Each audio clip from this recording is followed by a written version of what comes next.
his Paris house, and then they had a meet of hounds at Chantilly. It's rather interesting, where they're all dressed up in 18th century uniform. Now there is Gramont's son, Armand de Guiche, his name was, and there's Gramont.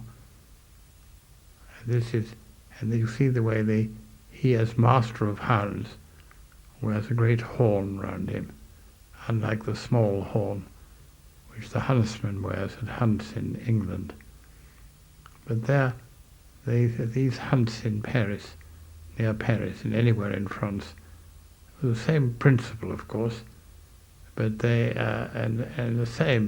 had huntsmen and masters of hounds and everything else, but it was all much more picturesque on a far grander scale. And there were a lot of American women who lived in Paris at that time, and they used to take part in these hunts.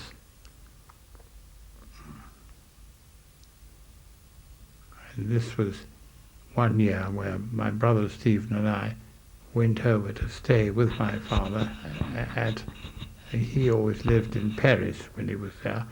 He used to be lent by the Duc de Gramont his Paris house, which was a beautiful house, and it had a studio in it, so he painted quite a lot of people there.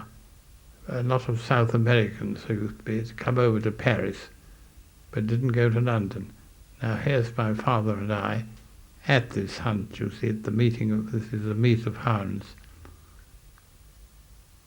And I was very conventional, and I always wore my bowler hat. And everybody was much more conventional before the war. But we weren't suitably clad, really, for going to a meeting of hounds. But nevertheless, it was interesting. And I was there with my brother Stephen, and we rather beat it up in Paris and went to a lot of nightclubs and such like. We went to the Folies Bergère. Now here we are, Stephen and I, going up the Eiffel Tower. And it was quite an experience, because the lift